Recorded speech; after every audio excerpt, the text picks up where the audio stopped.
You're watching HCAM's Government Channel, where we provide coverage of the latest meetings and events happening in Hingham's local government. For more Hingham news, tune into HCAM's public channel on Comcast 97 and Verizon Fios 31, and educational channel on Comcast 22 and Verizon Fios 29.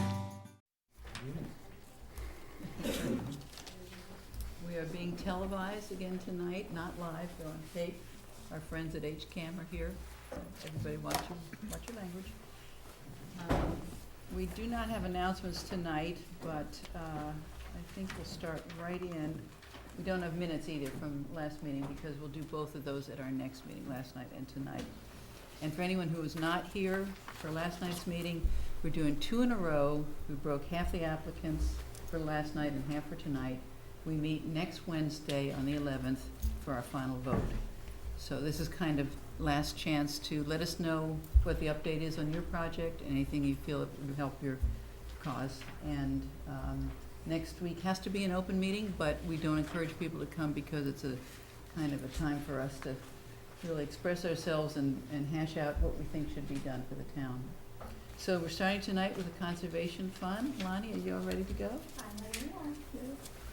Okay, so I had a conversation with Carol this afternoon, and I think after you and she spoke, and it sounded like the most helpful thing for me to bring tonight would be a breakdown of the current balance of the fund and how I intended to, like, the upcoming expenses for, say, the next year. And that's what you have in front of you. And for the benefit of the home audience, I also pulled it up as a PDF on the laptop. So I'll just quickly take you through a few of the items as an explanation. A reminder, the current balance is just over $61,000, and my request this year is for $30,000. And the following items are the anticipated expenses.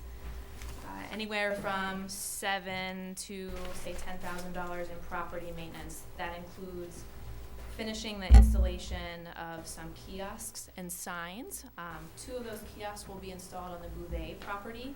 We received 2 free kiosks as a result of our purchase of the other kiosks from a CPC application. And then we have some large wooden signs. They're a faded yellow color. They all say in green font the name of the conservation property on them. One is going in at Jacobs Meadow. DPW has been taking care of that for many years now, and we finally identified a spot for that. And then we're looking at installing 5 more wooden signs in park areas across town. 1 at Foundry Pond, 1 for the Laner property, and then 3 throughout the Weir River properties. That was at the request of the Weir River Estuary Park Committee. So we're identifying labor and materials to be between $500 and $600 for that.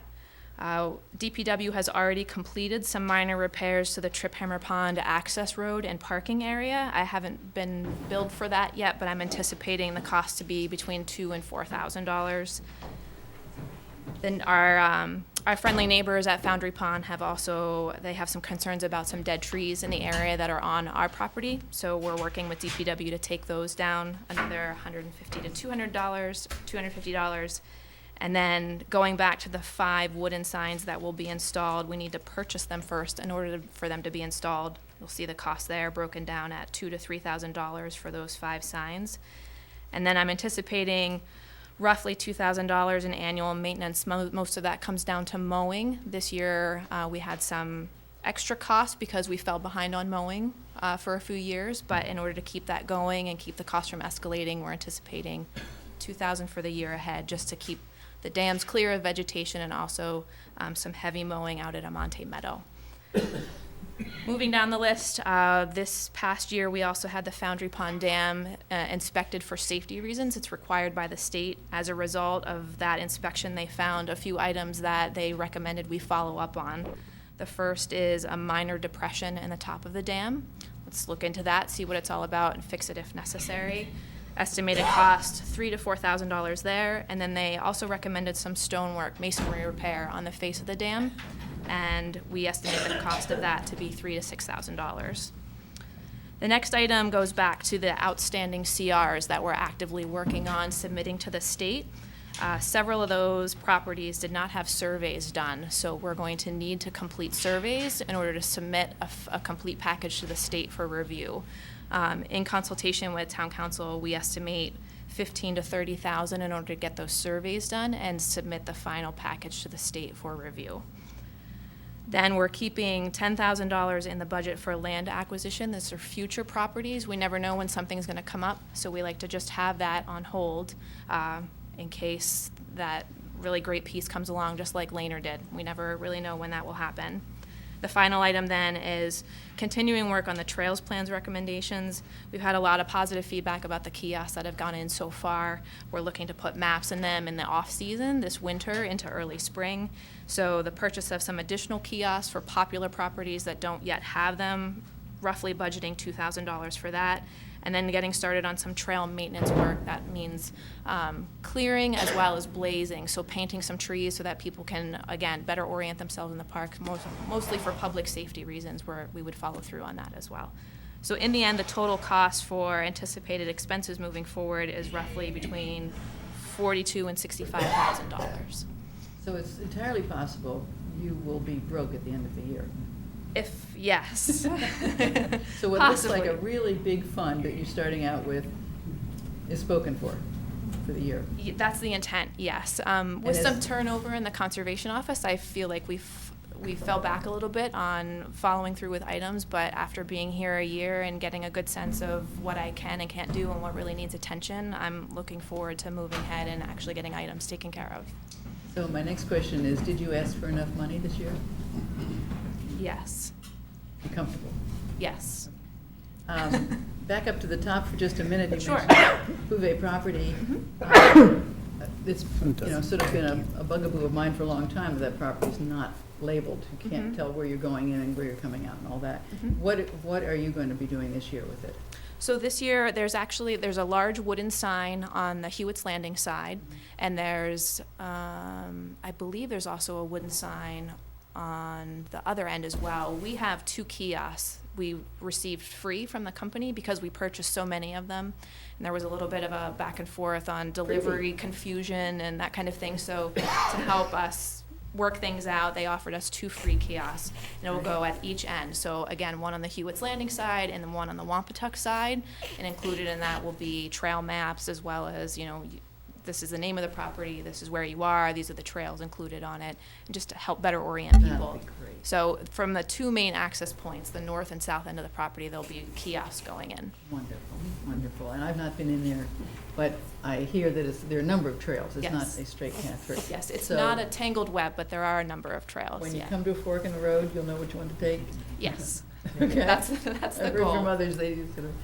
Oh, that's great. This is terrific. Anybody have questions on where we're going here? Just in terms of the long-term future of Cucumber Pond, because there's been talk about one more dam review project. Are the fish ladders functioning all right for the range of fish? At one point, I was told that Right. the ladder worked for certain fish, but not for others. Yeah, I think we could use some help from some experts in that category. My understanding is also that they're not working very well. So I've had a few conversations with people who are familiar with herring runs and fish ladders, and they've offered to come out and take a look and have suggestions. I think we would be able to work on a partnership through that and not necessarily have to spend any money for it. But certainly it's on my radar that the fish ladders at both parks are not really functioning ideally right now. Personally, I think it'd be nice to keep the pond, but I understand the concern about free movement of migrating fish. So if you Yeah. could do both with a better ladder or ladders. Exactly. Yep. That'll be next year, maybe.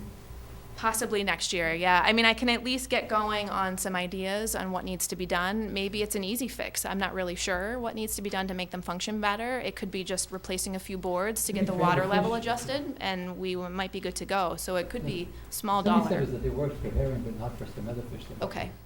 I don't know. I'm not sure either. We have the North and South River Watershed Association has offered to help us, take a look at them and figure out what to do. And we also have a few peer review engineers that are interested and familiar with the construction of fish ladders, and they've offered, their background as well, sort of suggestions on how to improve them. So, yeah, there might be just some initial groundwork that could be done there. I just had a question. Thank you for the nice detailed list. Sure. Helps us analyze this. I just had a question on the conservation restrictions in terms of the process. Is it, is there a time frame within which one has to work to do a conservation restriction in other words, from the time that the town bought the land to the time that the restriction is in place? Is there any kind of a time frame requirement for that? Not that I'm aware of. Certainly, in our position, we have a few CRs that are several years old, and they've been on our radar for some time. But I don't think that there's a deadline. It's just a matter of working it through the state process. They have their own timelines. They have one staff person that reviews everything that comes in for the whole state. So there is a little bit of a slowdown once it gets submitted. So I don't think it's time sensitive. It's just as soon as you can get it done to send it in to them. Okay, great, thank you. Mm-hmm. This is very helpful. This really Great. gives us a sense of, I don't know what you do in your spare time, but you're gonna have a busy year. Yeah. Is this the top component of a longer five-year plan, or is it a, Sure. I mean, these were sort of my goals for moving forward in the next year. A lot of, 5 years down the road, you would see a couple items repeated. There's always going to be annual maintenance and things to do on properties, so there's always going to be that work. Once we get the open space and recreation plan finalized, we'll be able to start picking up those recommendations as well and working on them. So we're in a good position right now where we have the completed trails plan and the soon-to-be finalized open space and recreation plan that will really drive our improvements moving forward there. So I'll look to them most of all for like a long-term plan. And again, short-term, it's just gonna be keeping things going and, open and safe for residents and visitors. wonderful. Any more questions? No? Well, thank you very much. Sure. Thank you. Okay, next on our agenda is the Bouve Trail Connection. Mary Savage Dunham.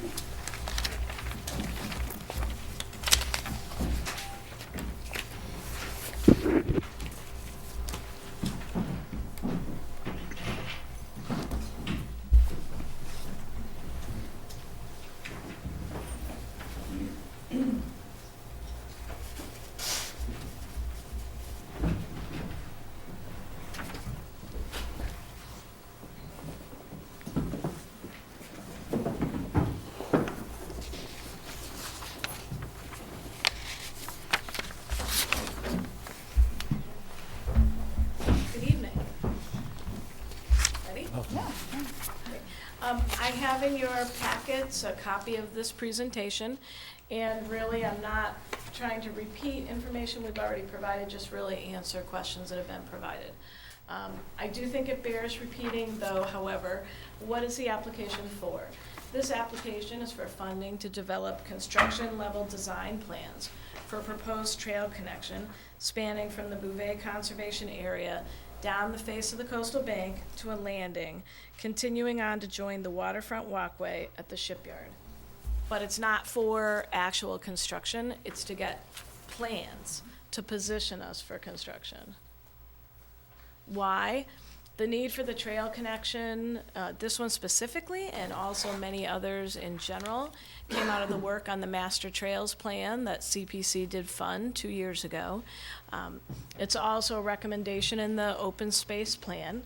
And during the Comprehensive Trails Plan development, there was a focus on trying to maximize use of our existing resources, try to increase opportunities that we already have, and that included doing trail connections, some linkages, and also increasing access to open space. This particular project is one of many that was identified in the Trails Plan. It's part of the Harbor Walk Trail, and the Harbor Walk Trail was identified as the highest priority within the trail plan. You'll also know the kiosk project that Lonnie referenced. That was also another recommendation from the Trails Plan. And as part of that effort, we put in kiosks throughout town. So this is a localized fixing one piece that's missing from the Harbor Walk Trail. So it's an action item from both the Open Space and Rec Plan and the Trails Master Plan. It's a trail connection. It's intended to promote sustainability by increasing access to natural areas and also retail and restaurant destinations and the commuter boat by means other than a car. I mean, let's get some people off of 3A and let's get them onto the trails. It's a missing link, and the Bouve Conservation Area. It's a 32-acre Conservation Commission-owned piece of land. And it's definitely underutilized because people aren't sure where they're going, and you're not quite clear how to get in there, and depending on if tide is high or not, how do you get in there? You either have to climb up a cliff or the tide is in and you can't get there from at least the Harbor Walk Trail, which is a condition of the Chapter 91 permit that came from the Shipyard development. Getting right to the questions, does this have the support from the Recreation Commission? I understand the vote was tied 2-2, and we did provide in your packet a copy of the letter that we received today.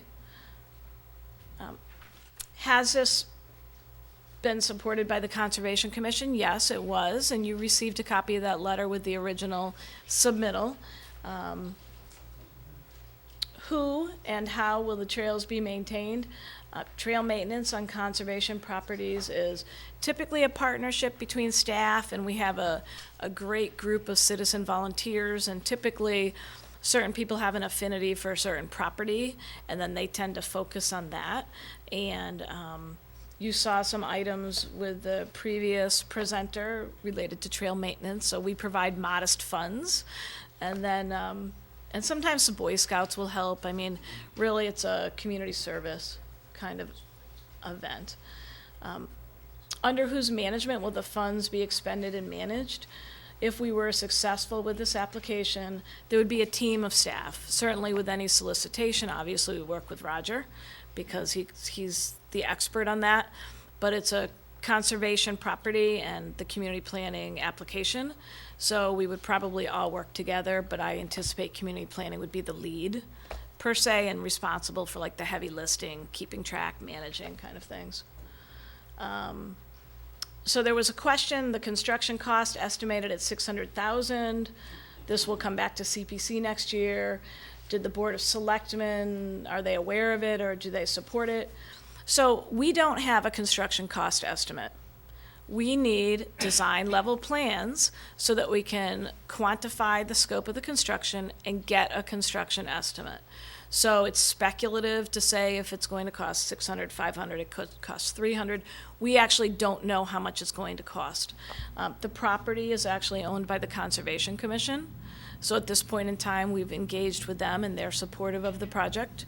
I also would say that I'm not intending per se to come back to CPC for money, but I can't begin to look for additional funding for the project until I actually have the scope quantified, because when you go to look for a grant, there's different grants that are eligible for different things, and I really don't have that broken down onto paper, how much it will cost, what it will entail. So I can't start to calculate what we're eligible to qualify for. So I think we just covered that. It's not a construction project right now. It's about getting design plans. We actually already have the signage well in hand, as Lonnie has explained to you, so we don't actually need any more signage on the property. We just need to get the signage that we have installed. And again, just to make it clear, we don't know the cost of the project because we can't get a construction estimate without the design plans, which we're asking for funding to prepare at this point with this application.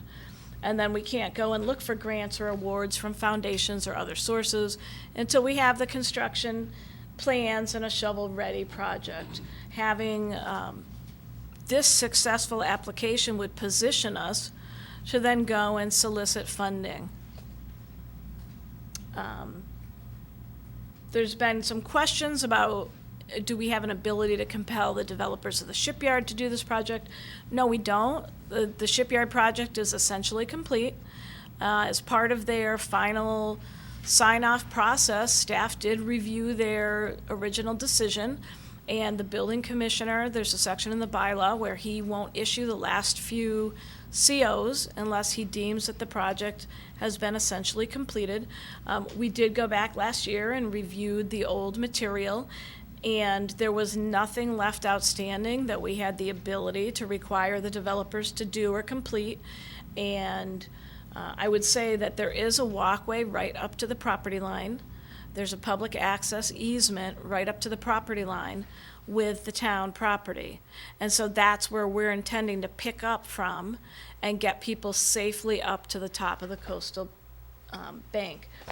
Now, the condominium that is right there, the trustees are supportive of our efforts to provide a trail connection. I'm sure that as construction equipment had to come in over their property, they would grant us access and certainly support that. But it would really be a town, ultimately when it's constructed, it would be a town project on town land. For access, this link would benefit basically the public. Who would benefit? Anyone walking along the Harborfront Trail would be able to safely get up and have a beautiful view, walk in the woods. People that live in the Wampatuck neighborhood that are currently walking over the Shipyard for either work or shopping or food or even to catch the boat would have a safe way, even at high tide, to travel down. There's a lot of people that do walk around just for pleasure. It's not, this is not just about one type of pedestrian or user or another.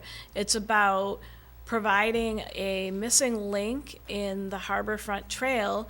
The goal is to have people be able to walk from Bouve Village, all the way down the Harborfront and through the neighborhoods, and we're working at it piece by piece. And when I say we, I mean the town, the planning board and the zoning board as part of the approvals on Bouve Village, for example, required an easement for a passway along the side of the property so that ultimately when we get ready to construct a walkway over there, we actually have the legal rights to do that. So every time a property is in play, the town boards that are permitting and the staff that are involved are looking to these plans for our guidance and working with the project proponents to continue to chip away at these missing links. And finally, this is just a picture. Might be a little hard for the people at home to see, but sure. I say, but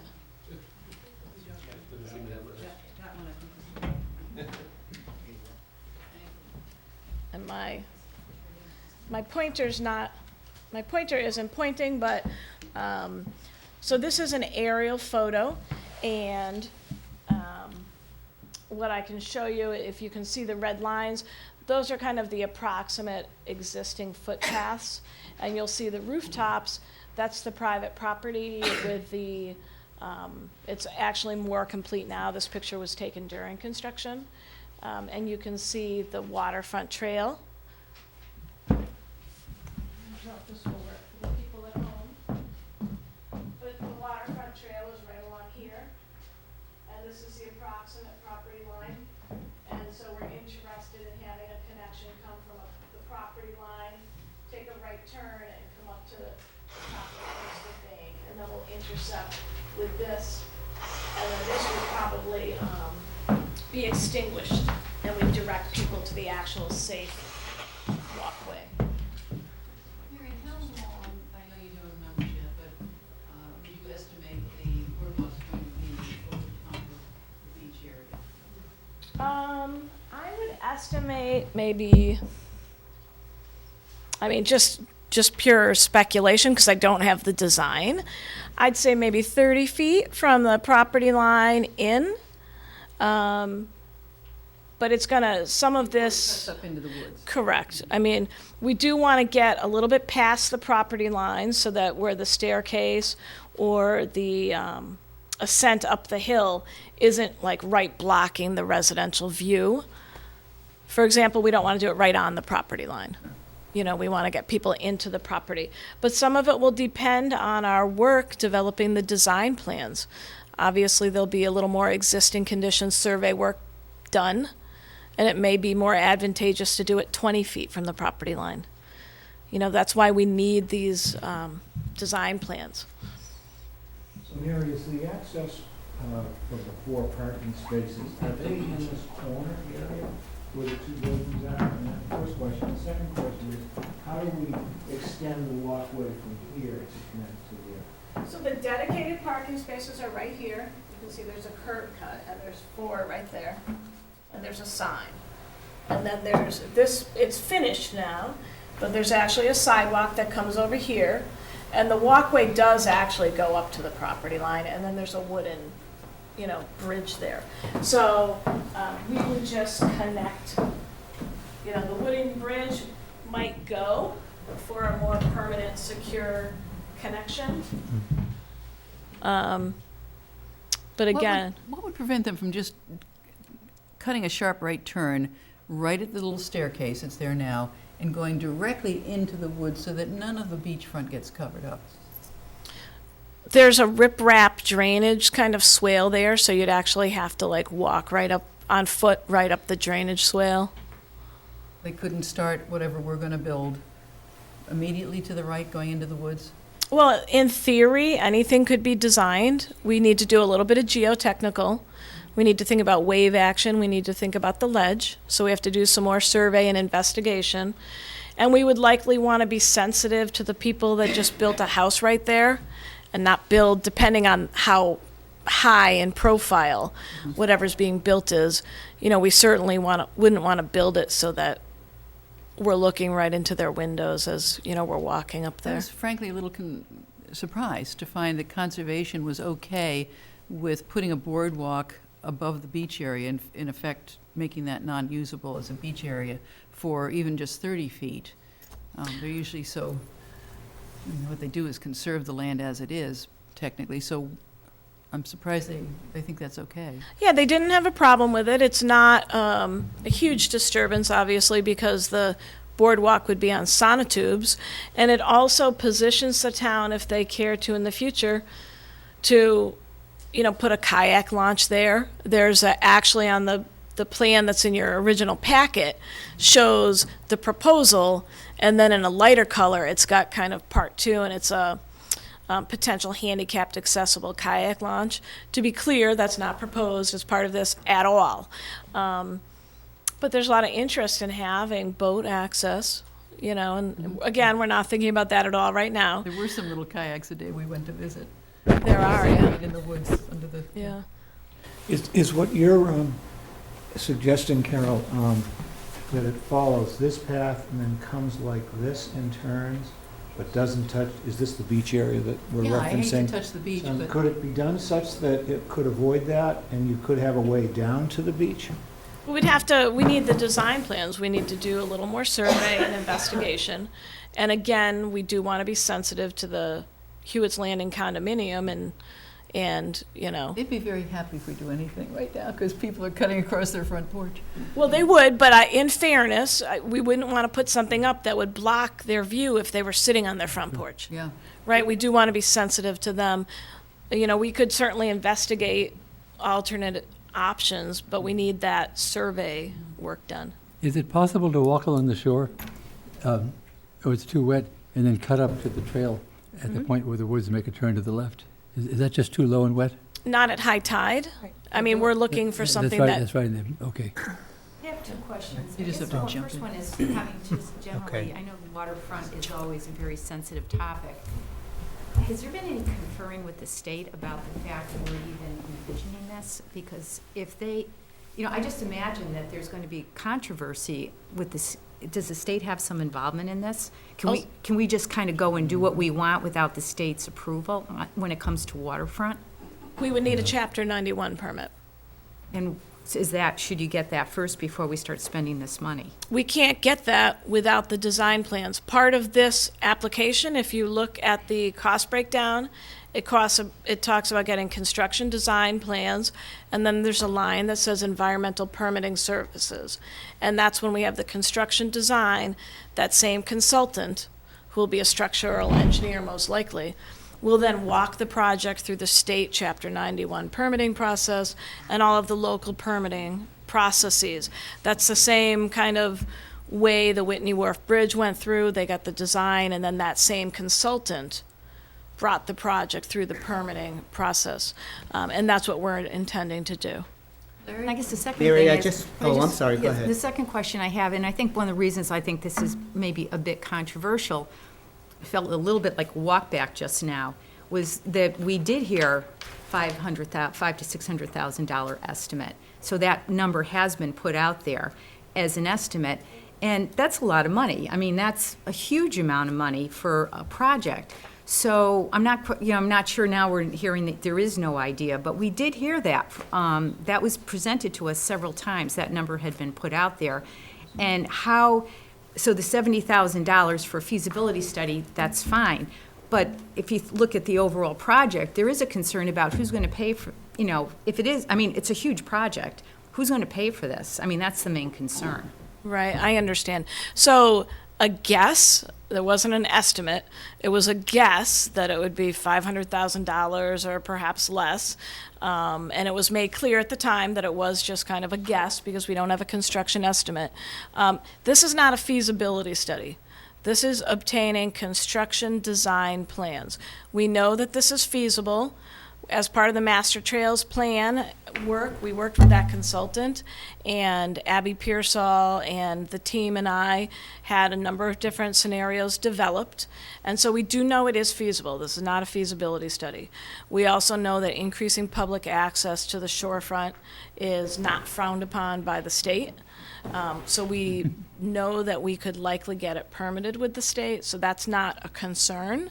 But what we need to have before we try to get funding is to actually have kind of the granular detail of how is it going to be constructed. We need to go out there and get the survey done on the town property and figure out what is the most cost-effective way to get up that hill. Is it 15 feet? Is it 10 feet? Is it 20 feet? Is there a place where it's an easier incline? So that's kind of what we're looking at, is to get the design, not the feasibility. But I mean, again, eventually, someone's going to have to pay for this. Correct. And is there, I did happen to see a selectman on the way in, and the person didn't express any knowledge of this project and was quite surprised. So again, the town is going to, somebody in town is going to have to pay for this, and it doesn't, and again, it's not going to be a $20,000 project. It's going to be a pretty significant project. So, I mean, so that's my concern, is when someone comes back and says they need $200,000, $300,000, $400,000, who's paying for that? Right. So the intent is to apply for grant funding for the project. So, And- about the costs to build it, and this is not why I came up to this, but I think it might be possible to get some kind of ballpark estimate or range, even if that range were a $200,000 range, from some kind of professionals without spending $75,000 to get a number. There's got to be people out there who can apprise us of what it might cost on the low end and the high end, but that's not why I'm here. I'm here to address something Gary said and to ask questions too. So I've been thinking about this and wondering if there's just a less expensive way to create this access from the harbor front into the Bouve land. Two thoughts, Mary. One is, would it be possible, and I heard you say condo, and that was one of my questions, are these private homes or is it a condominium association? So it's a condo. Would the condo association perhaps be willing to sell the sliver of land that's smooth and grassy and that people are now walking down illegally to avoid the part that gets the high tide on it? And there you have, I mean, a rather safe path already exists. It's just not ours. Maybe there's a way for us, the town, CPC, to buy that small sliver of land that people are using and create the access to Bouve that way. My other thought was about these 4 dedicated parking spaces, and I want to be clear that they're not dedicated for the Bouve land. They're for people who don't live by the harbor front but want to be able to park there. So it could be for any use over there, the shops, the stores, the movie theaters. But would it be possible to park and maybe, again, going back to the owners of this housing, get a walking easement, because this is all private property, to go like this way and just walk into the existing trail, like go behind the building. I'm just wondering if there's a way, access already exists, it's just they own the access. Is there a way to talk with them about granting access through the part that they own and not having to think about building that whole extension? And that's a good question. So there's currently no appetite from the trustees at Hewitt's Landing to have an access easement through the center of their property. There's already the public access walkway, which is in perpetuity along the waterfront from the Shipyard's Chapter 91 permit. And the idea is that the most appropriate place to connect another public walkway is to the existing public easement. So that's a great question. There's no current appetite on behalf of the trustees for that. And the grassy area is the lawn of the Tancredis. They had submitted a letter of support, which you have in your file. And so I have not personally asked them if they would be interested in, selling a piece of their lawn. I can't speak as to whether they would or not, but there is a letter from them in your packet, and they do seem to enjoy. If the decision is theirs to make about that sliver and not the condo associations, it would just be worth talking to them, because then the problem is solved for probably a very small amount of money. They want people away from their property, and then we could put a picket fence or something that shows this is us, this is them, and it exists. And I bet it would be worth talking. They seem like a really nice couple. I bet it would be worth talking to them about. What I don't know is how far they own from the wall of the building. I know that Usually don't, it's the land is usually in common. I know that the grass, like right along the fence that exists there now, Yeah? some of that is the required open space that came with their permit. They're the, Hewitt's Landing Shipyard. So if anything were to happen to that dedicated kind of common open space area, that would require a major modification of the special permit A2. And all the property owners that were subject to that permit would have to sign, and it would have to go through the zoning board and the planning board, and I'm not even sure what all else would be entailed in that. It would be a fairly costly proposition for someone to undertake. Okay. Just answering off the cuff, I mean. Yeah, I just think because this could potentially be so expensive, maybe it's just another avenue to explore. I sure don't know all the ins and outs. I just know access exists. We just don't own it yet. Yeah, that's a I good guess point. One of the things I'd like to ask another question Tony, on. would you, Unless into the mic so Tony- they can hear you. Oh, so people can hear, sorry. One of the other, following on Larry's questions, two things. One is, what I see is that the project is in two significant parts. In order to understand what it actually might consist of in terms of financing and capitalization, one would have to have a pretty specific conceptual development and specifications. So I'm thinking, well, maybe the discussion should be, let's talk about the first half, and then the second half is really another time. What I'm thinking is that I see a number of opportunities, I see a lot of constraints, and I see a number of opportunities.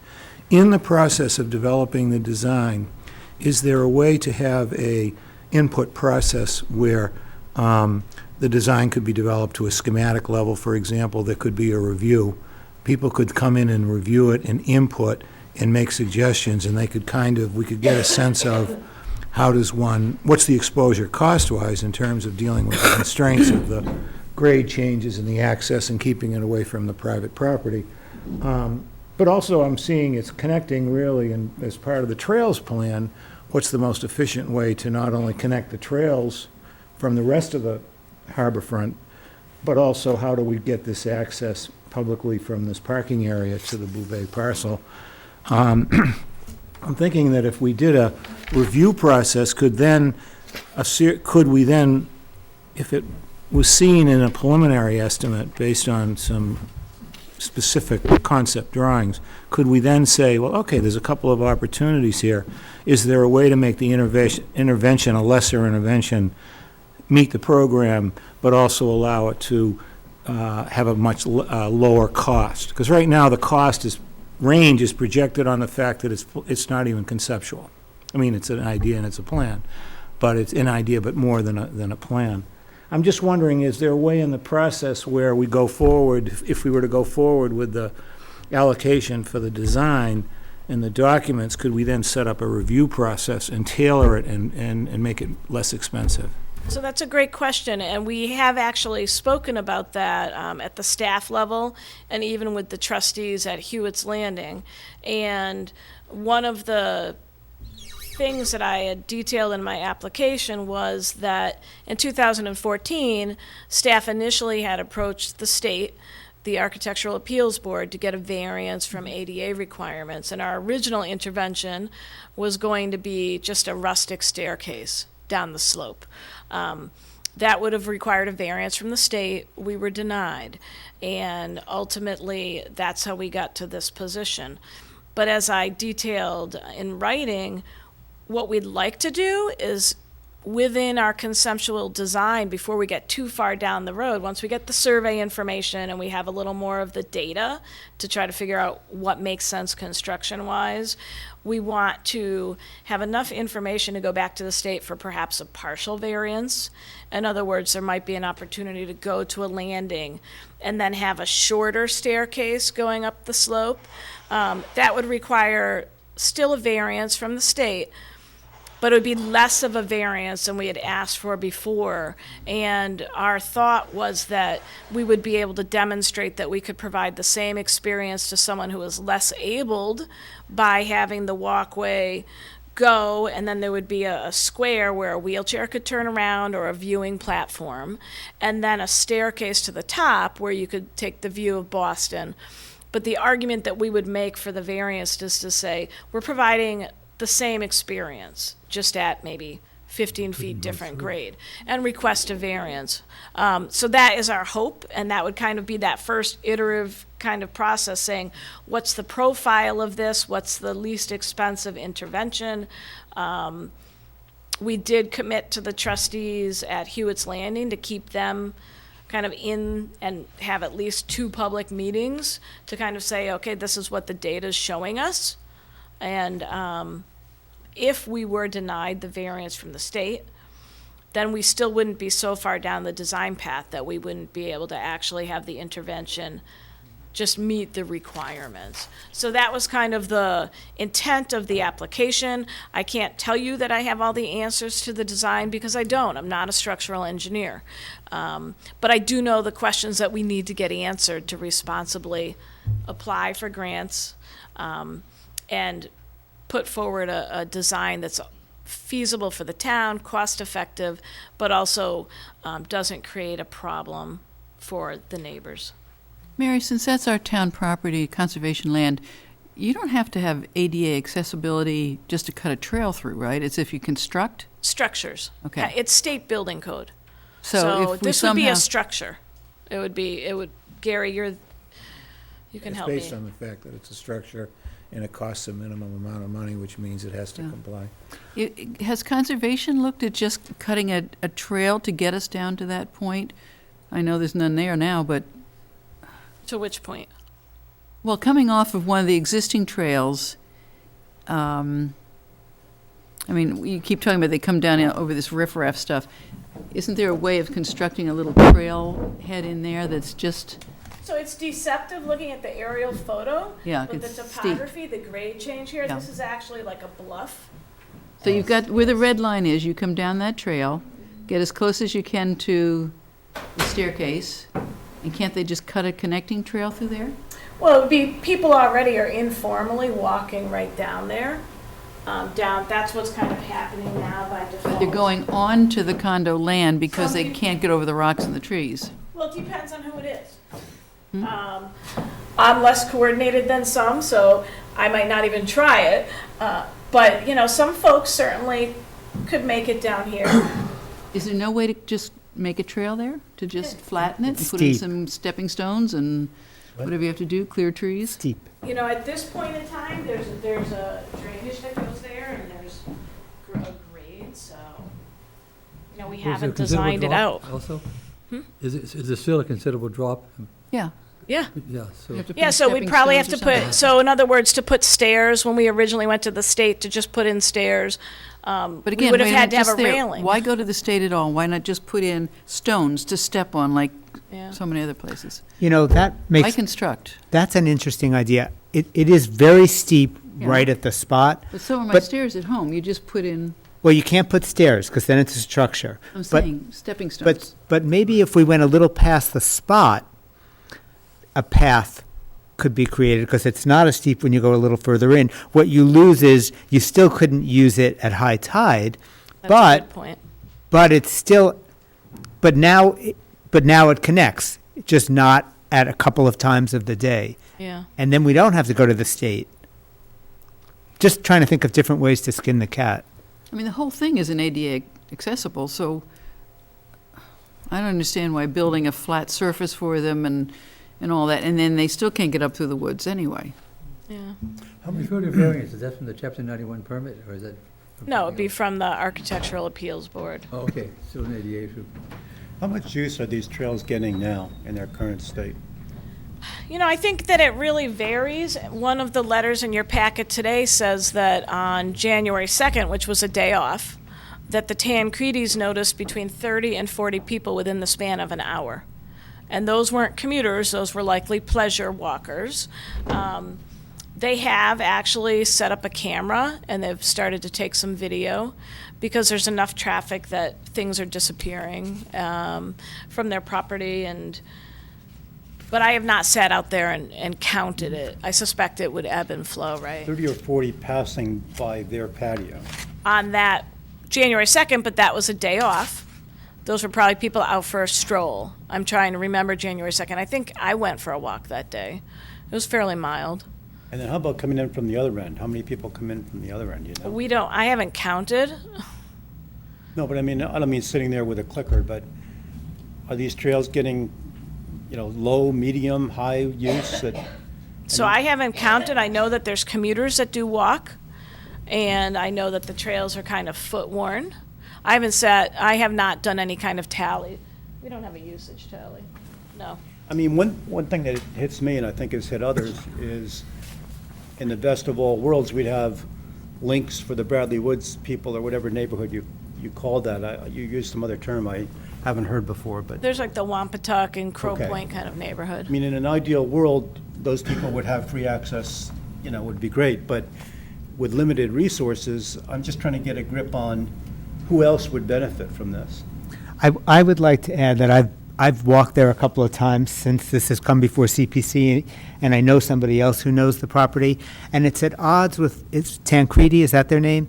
It's vexing, because they're talking about 30 to 40 passing in an hour on a holiday, and I never have seen a soul there when I've been through. So nobody's wrong, it's just that it's not adding up. Well, it's hard to see how a commuter would use that in, like, this time of year, because it's pitch black outside in the morning and at night.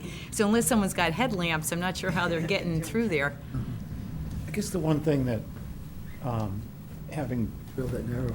more of an experience on the Bradley Woods access side of it, I guess one of the things that I see in it is like some of our conservation pieces, land pieces, is that once there's a knowledge and a familiarity that it exists and how you get there, then you're going to get more people to go there. I mean, part of what I see in this one is that it's really not accessible because there isn't really a path that's known for people to get in there. I guess one question I would have following up on the earlier discussion is, could we look at this as a series of bookends? There's a landscape solution, potentially, which is not a structure, and then there's a structural solution if the landscape solution isn't feasible. Could that all be part of sort of the optimization and a design process where you could look at both and see which is the one that's most appropriate? But in either solution, we'd still have to do a design, I would think. I mean, to just put a path in there and deal with the grades and you know, make it tenable and make it safe, it seems to me we'd have to have a plan. We'd have to have a design worked out. So in either event, don't we have to at least do a design and then maybe then optimize and figure, you know, if a landscape solution with a stepped, you know, stone kind of a path, if that's appropriate and it works out in terms of being permittable, is that something we could look at in a design process? Yeah, I suspect we would have to have some kind of railing with the staircase, just because of the grade change. And I appreciate the idea of putting in stairs. We did actually try to propose that. And if this board wanted to see the material we submitted to the state in 2014 for a staircase, I could certainly send it along. Certainly we're open to anything. Did they explain why they denied the variance?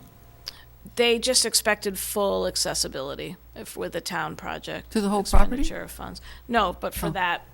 Is there an appeals process? Because one of the things I've been thinking about this, so you use a wheelchair, right? So you park, and none of the 4 spaces are available, which is often the case. So you park somewhere in the shipyard.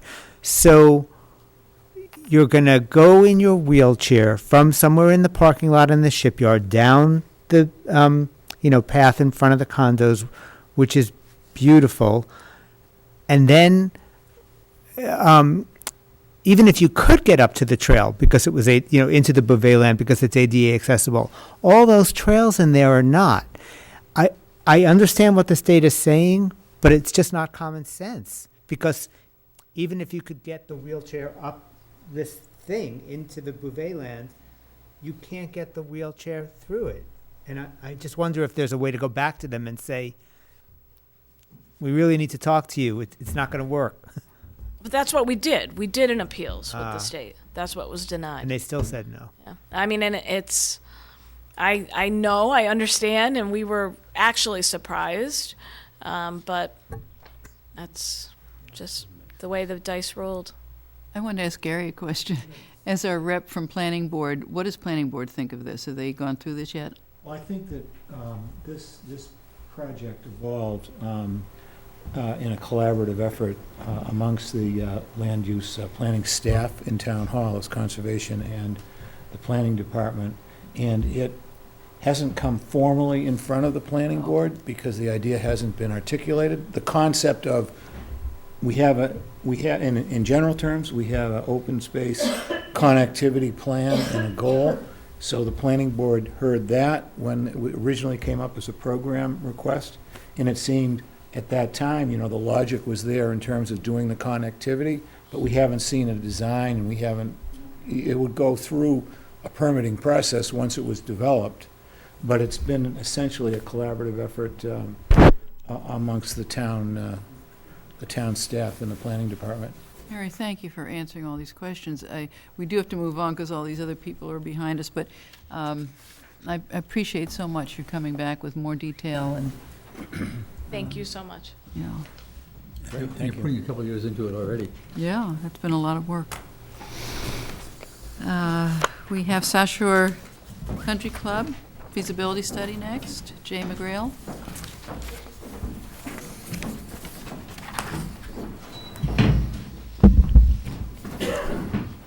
Hello. We tried to make you more comfy this time. It is much better, much more comfortable than last time. Well, thank you guys for having us back again tonight, and appreciate you thinking about our project, the feasibility study.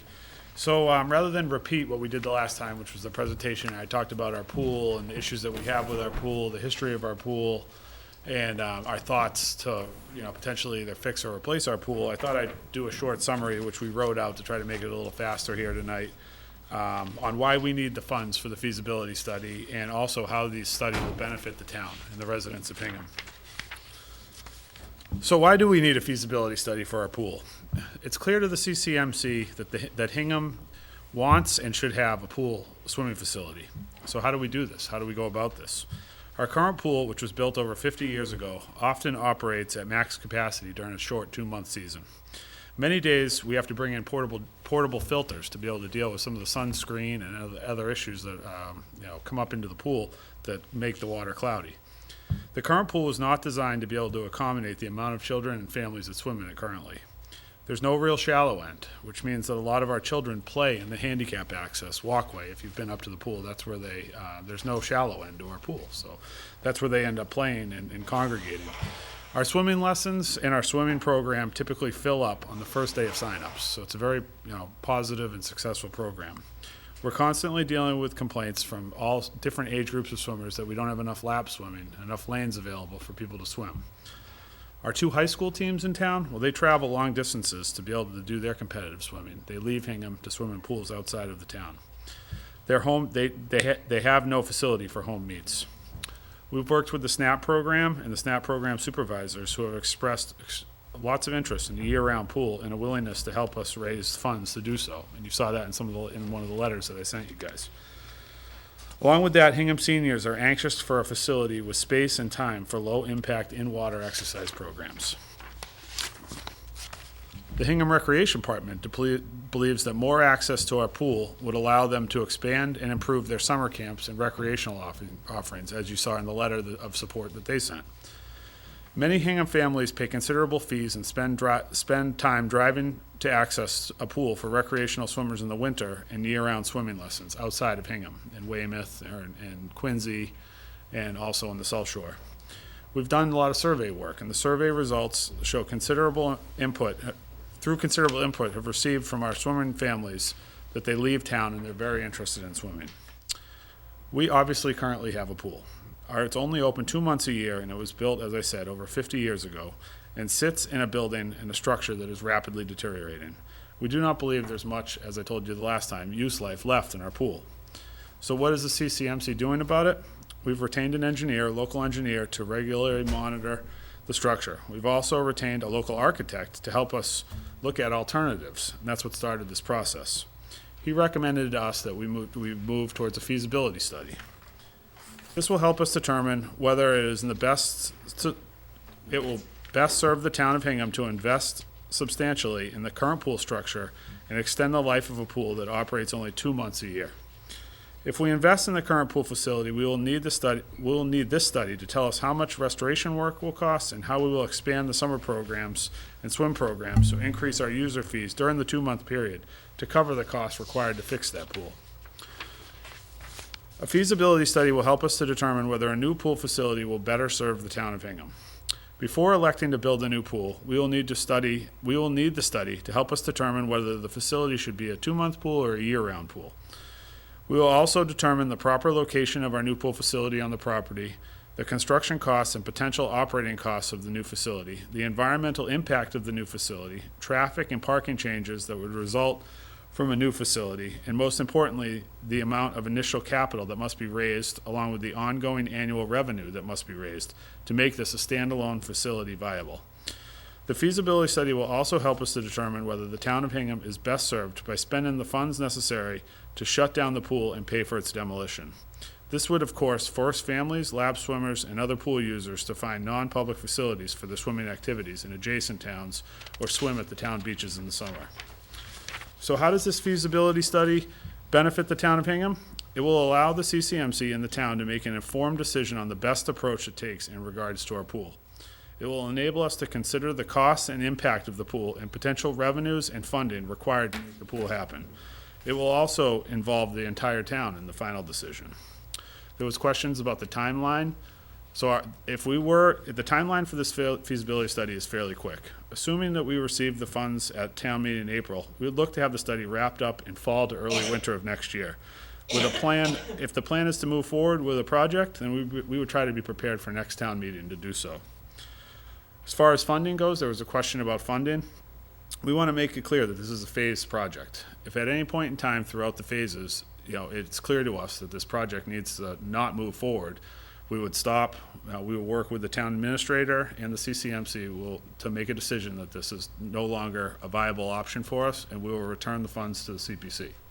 So I just wanted to make that extremely clear to you guys. I think I did it the last time, but I wanted to too. So, that's really it. The presentation that I made the last time, I think, was pretty thorough, and there wasn't a lot of questions, so I really wasn't too sure how to come back tonight and not waste you guys' time. So we'll open it up for questions. Actually, Bill had one statement he wanted to make. I'm not sure what bearing it has on the funding decision, but I understand there were some questions about the role of the Recreation Department in the operation of the pool.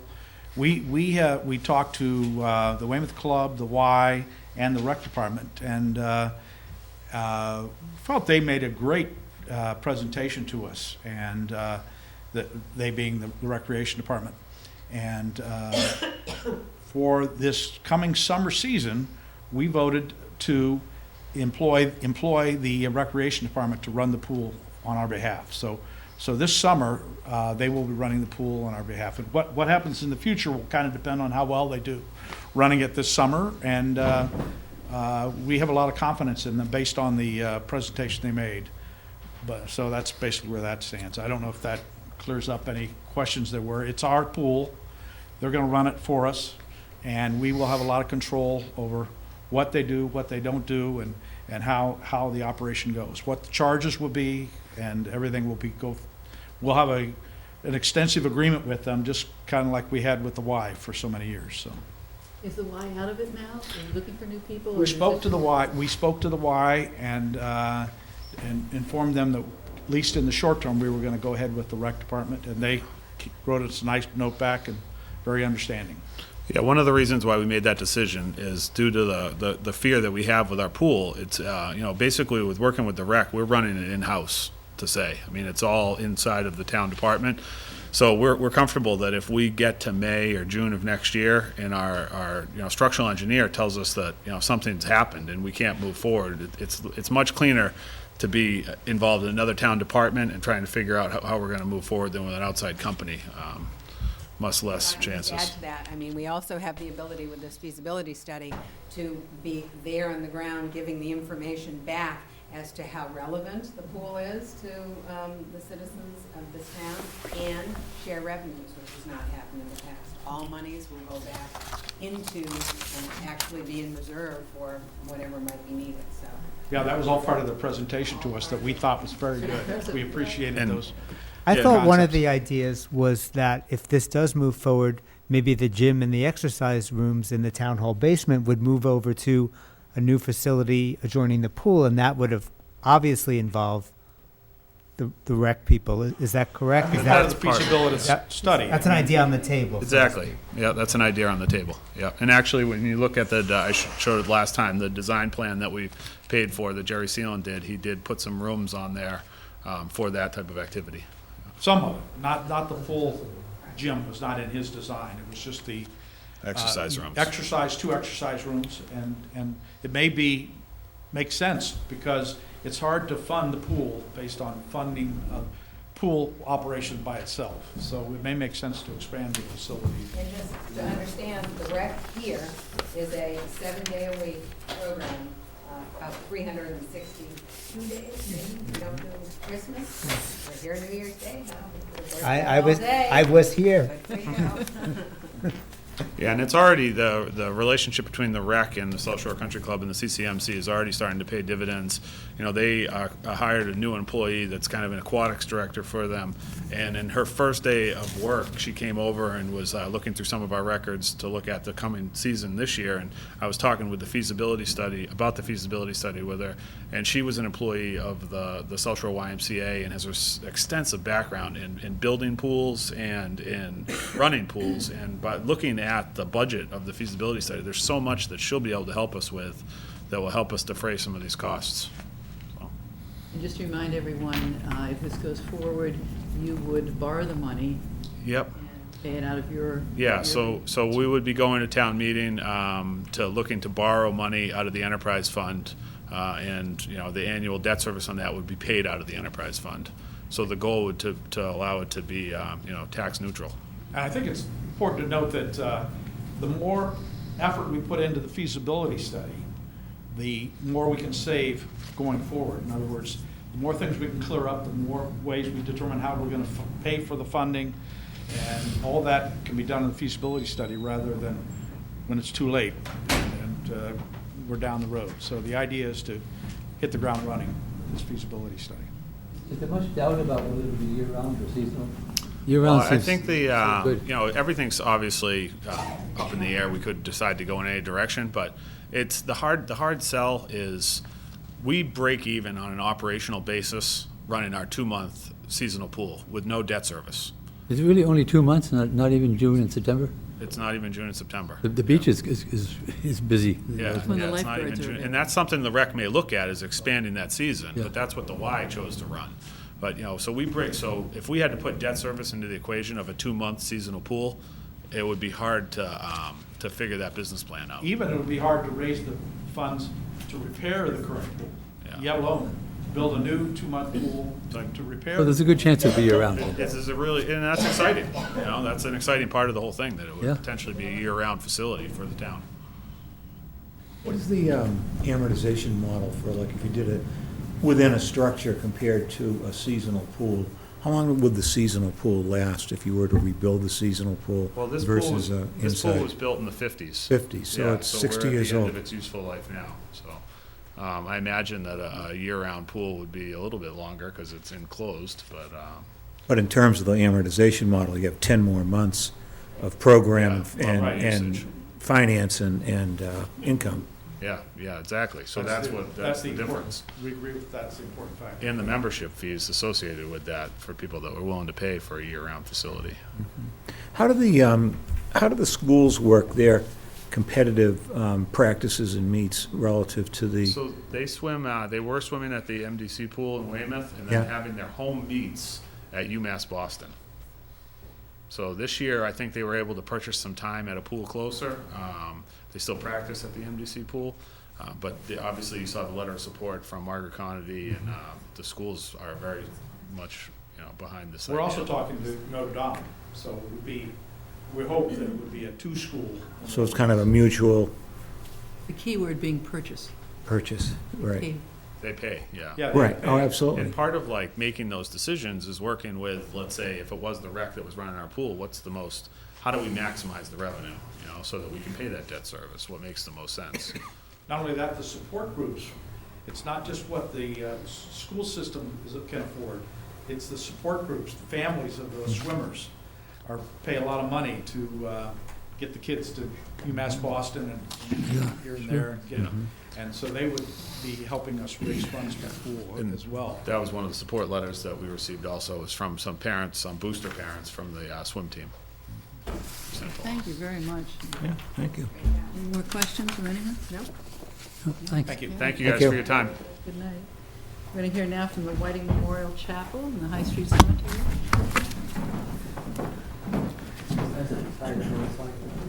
That- That's right. This is Aaron McGurty. McGurty. Oh, it's McGurty. Yeah, it's- So, hello, welcome. So just want to give you up to date what we're doing. Right now, we've started, or we've completed the trench, bringing electricity, updated electrical work. You know, nothing interior, just a trench on the ground, so that we can now begin the restoration and rehabilitation of the chapel. We are, I guess, next on Ben Wilcox, on his list. He's finishing up First Parish, Second Parish Church, so we're up. But he has to work in conjunction with Joseph Cazalt, so for the roof, so they'll coordinate, and then we're gonna get moving on that. So we're getting there, we're slowly moving ahead. And I know when talking to Larry and Gary about some questions you had at your last meeting, something about bringing awareness to the chapel. We plan on putting a big article out in the Hingham Journal later in the spring, April, May, telling everyone about, pictures, what our project is, what we plan on doing, how the public can benefit, please come that you can see it. We want to offer it out. We've talked to the Downing Funeral Home, and they said, they would have use of it, and they get $300 to $500 per service. So they said they would be very happy once it's, in a year, to use it for services. We have a message into the Pine Cohane Funeral Home to, ask the same question, but we're hoping they would be willing to do that. You're not hitting a wall when you say there's no bathroom? No.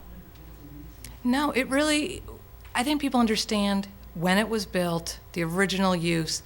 When you see it, where could you put a bathroom? Obvious places. We're not talking about doing a function that goes for 3 hours. It would be a memorial service, or, a short that's, under an hour, you can make do. So, no, we've had no objections when we've talked to churches, funeral homes. We'd like to expand, Albert Whiting, when he built it, it was for, church or, services and wakes and memorials. But we'd like to expand that, a wedding. During the period compatible porta potties, We could. So with a nice stone facade? A nice, we have a stone veneer on them. If somebody wanted to, if we had a wedding, we could talk to some At wedding least for a planners. crowded event, yeah. And, we could put discreetly a porta potty for, an hour. That would be fine. We'd be open to that. So we do want, to do that. We want to get on the Hingham Historic, the house tour next fall, so that the public can walk through and see the chapel. So we'll be doing that. We want to put it out on Facebook. I don't know if any of you know the Hingham Then and Now page. Always has great photos. Steve Dempsey does a great job. And he said he'd put up a photo, and it just brings a lot of comments, and people talk all about it. So that gets the awareness out there. Just a question, though, in terms of fundraising. Once it's in place, that's one thing, the ongoing cost of running it, but I guess you guys are sort of on the hook to raise, about $130,000, $140,000. Where's that stand? Right now, we're going to go out, when we do our article in the paper, we are going to talk to the public and ask for fundraising, put on, just when we, the Downing Funeral Home, it said when we finally are up and running, they would be interested in, donating some money for us. But you're going to need that, you need the money up front to pay for it. We have an endowment that we can, we will be using, and then any money we get from rentals will be going back into the maintenance, So there's you'll be- always money that's going to be used, going forward, and we're hoping we can put out, a letter campaign asking for funds. It hasn't been done for a while, but, once people see that the chapel, that it's there, that they could go and use it, someone may. And I think the CPC money would only be released once you raised your portion of it, is that correct? We show us how they're going to pay for it. Right. Think of the Historic Museum. Right, because They we didn't have to raise all of it, they just had to. Well, no, I think we weren't going to release it until they did their fundraising. They're Are we- nowhere near done their fundraising, and we've put all our money out. Oh, see, I thought we weren't giving the money. We were bringing people over the top. They, in other words, if we gave them the money and they didn't finish raising their money, then we wouldn't be left with a half-completed Right, they had to project. show us, they literally had a signed agreement with Hingham Institute for Savings that they would have a line of credit and so forth.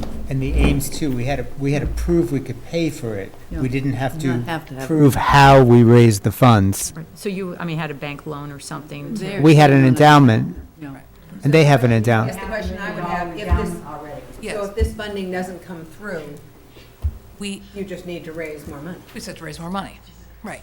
We want to do this, as, Gary and I talked, we're stewards of this chapel. It's a beautiful, iconic piece of architecture in Hingham, and we want to see it maintained, and so, we want to bring it back to life. Let me say this, ask a question.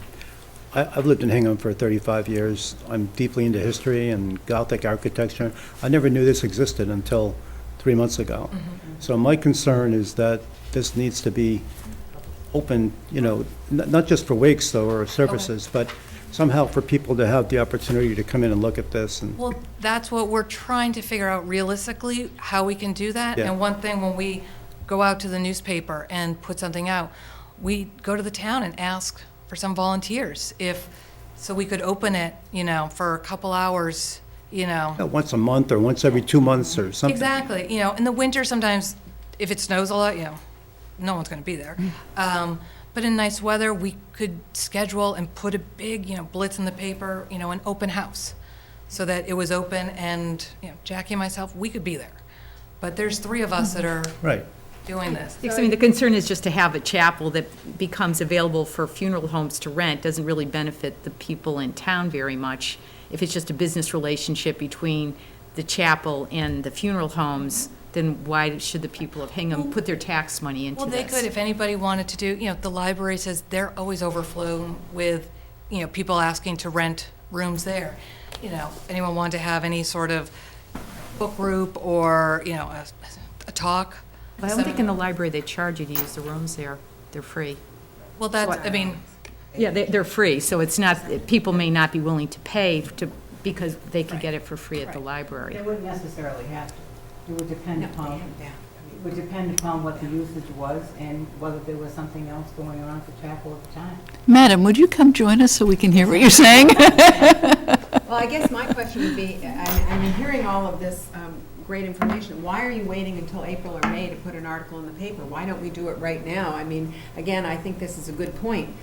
Many people in this town have never seen the chapel. To me, the outside of the chapel, it's wonderful to go and find out about it. This is how you raise money. The Girl Scout house, when they were looking for funding, they didn't wait until they put the roof on and got things going. They got people to know that they were raising the funds to bring this back. I mean, it may not show well so that I want to have a meeting there, but it shows well that it's got some history and architecture that people are going to be interested in. To me, this should be something you're doing now, not waiting until the spring. We were going to try to get a little more work done, and with the winter, 2 winters ago, whenever that bad winter, you couldn't get into the cemetery for for quite a while. So we're sort of waiting on the weather, saying, let's do it in the spring when it's nicer.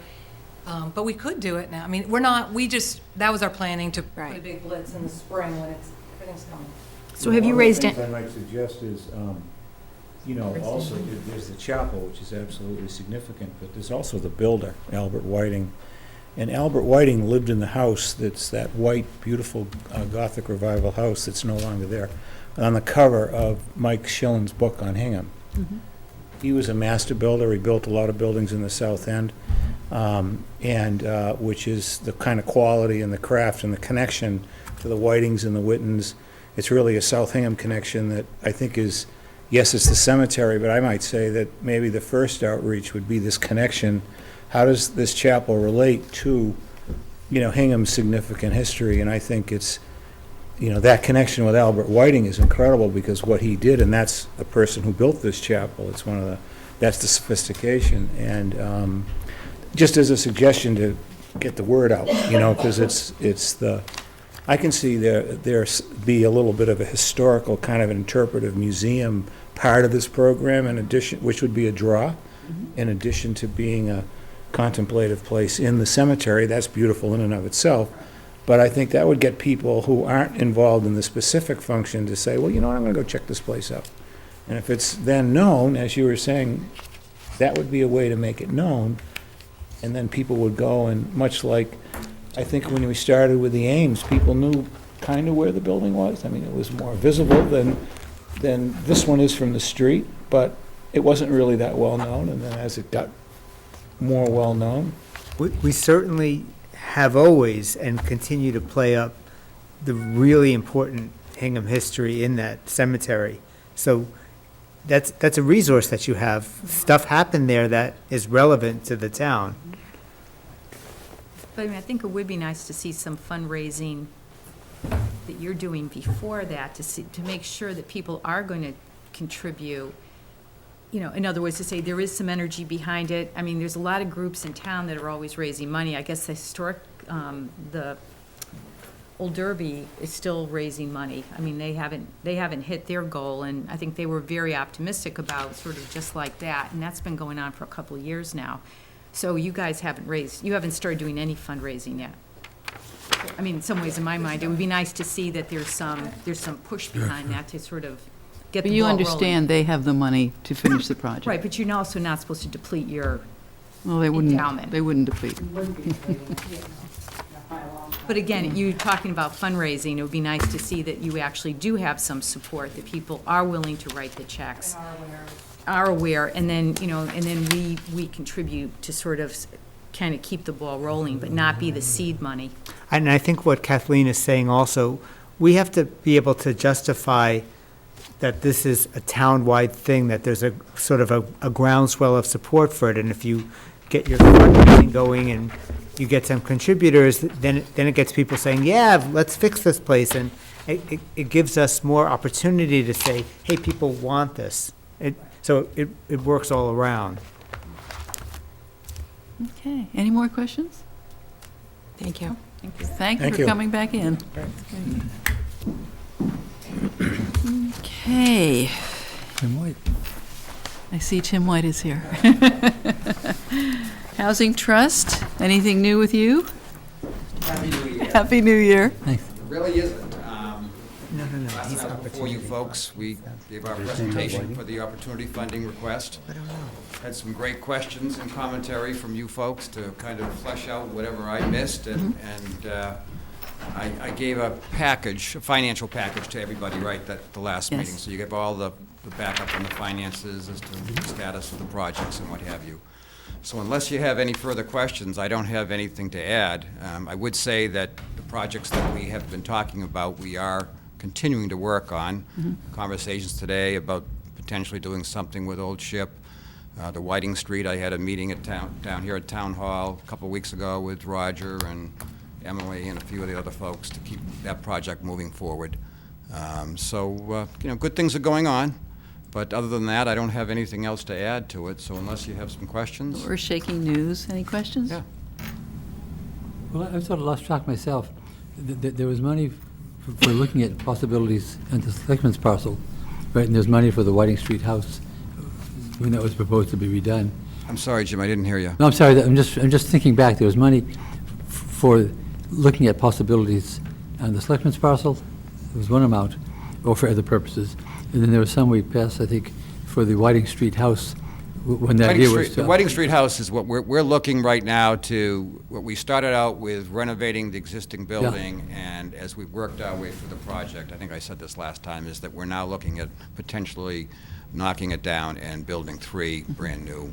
Because Habitat's willing to build 2 anyway, so this would Working be with the third site. Habitat, with humanity. Well, we'd like to work with them. Obviously, we would have to put it out to bid. That's that antique house? Not an antique, but it's No, Ranch house. Oh, okay. yeah. just a perfectly good little house, yeah. It's a small house. It is we initially found it to have good bones, as they said, but And that very the big idea basement. of creating 3 affordable units was just too appealing. It's such a beautiful town we have, but it's an expensive one. Yeah, no, I had the wrong house. I thought you were talking about a 1700s house.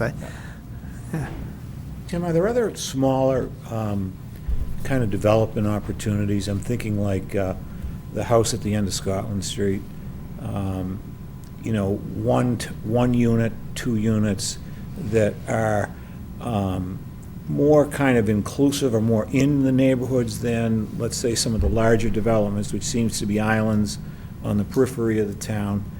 What are the, how does one go about, when you're working through the Opportunity Fund, how do you go about looking at a smaller kind of a unit development? Is that something that's We actually have a member of our trust assigned to Bird Dog, the multi-listings, and we have another member who is assigned to, has recently met with Gene Montgomery to look at potential tax-taking properties.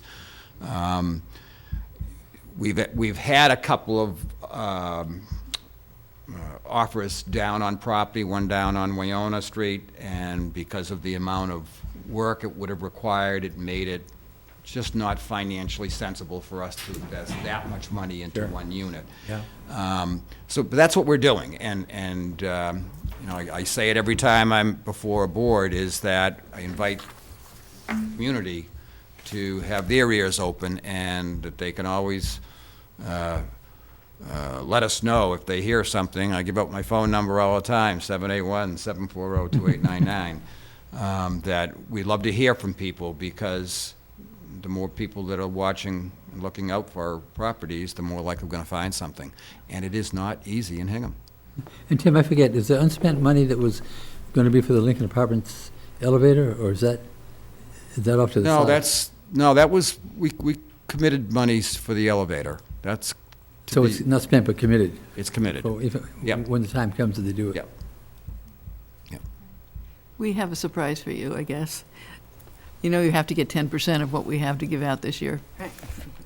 That has gone up. So It's going up? you had asked for 110, we're going to force you to take 118. Is that Oh, okay? you're wonderful. Is that going to throw off your bookkeeping? I can't wait till I go to my meeting next week and tell them how I just hammered at you people. Tell them you made such a good $8,000. presentation that we decided to increase it. It'll be well used. Thank you very much. Yeah, that's the Great. 10% for this year. Great.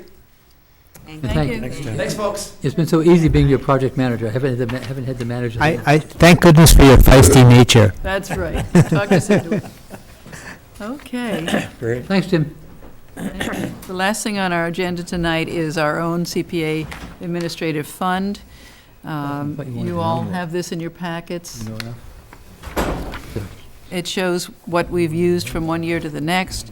It's kind of a revolving fund. It doesn't really stop and end with any one given year. Is that right, Carol? Yes. It just keeps going. So we use this for all kinds of things. We may have large legal bills that have to be paid for, and that comes out of this. It's, of course, the salaries for our wonderful staff, which we couldn't live without, and it's the paper clips at the department, and it's a whole lot of other good stuff. And are there any questions about this? There's not really much we can do. It has to be under 5%, and we're usually around 3% of the total. Any questions? Okay. Well, thank you all. You have a question? Question about Tim's project. You just said you have to give him 118,000 this year. Yes. Now, is that because of the 10% is put aside for Yes. housing, or because he's asked for that amount? No, he only asked for 110. Of course, he didn't know what our total would be. Right, but he's asking it based on what's available. What does he really need? It's for the Opportunity Fund. I know it is, but I just feel like I've heard several different things, once again from him, when he comes to speak to us. And last time, as Jim pointed out, he said, we're going to scrap the house on Martin Street, we're going to put this money toward a project with the Habitat and the free homes. And Yes. And then I heard something else, and tonight he didn't mention anything until somebody asked him about Whiting Street. Well, he had made that presentation to us already. Yeah, I know he has. Maybe it's just me, but I'm still confused. I think it's a bit fuzzy, some of the things he tells us. And I think we're saying we're going to give him 118. If we could give him 120, he'd take that. He isn't coming and saying, I want my usual amount for, didn't he want 150 originally? Isn't that what he asked for? That's what he asked for last year, I think, but, yeah. This year was 110 because that looked like 10% of what we had. Okay. Yeah, we're kind of, we're obligated to put that money in. He has to be given it. it. Right. Reserve. I realize that there's an amount that has to be given, but if somebody else had come in this year for affordable housing, we'd have to split that amount, or we'd have to give something to the Or general. go more, yeah. So if there were two projects for 280,000, he would have to say how much he wanted, and we have to decide how much to give to the other group. And this was lucky this year because we have a certain amount of money. But if you remember last year, I think it was last year, he came with two proposals, one for the Opportunity Fund and one for Whiting Street. And specifically for Whiting Street, and this year, he's just saying, I'm going back to the idea of just asking for a bunch of money for the Opportunity Fund, and we're gonna use it any way we want to. And that may be fine, but I'm still concerned that we went to the trouble last year of separating out the Whiting Street property, which I understand now he's gonna give you the money back, is that right? The money that was put aside for I don't know, Whiting did Roger Street? look into that yet? It had to do with how it was phrased in the warrant article. If it said to be used for housing or something rather general, then we didn't have to claw it back and give it to him again. It was If it specific said for Whiting very Street. specific It was a about, specific item.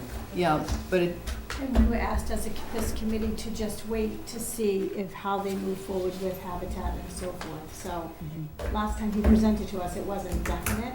And to me, tonight, it didn't seem definite again, that they still have to do an RFP and all that. So as this committee was asked just to hold off and wait, if he's not going to use it for the Whiting House, then it will be coming back to CPC.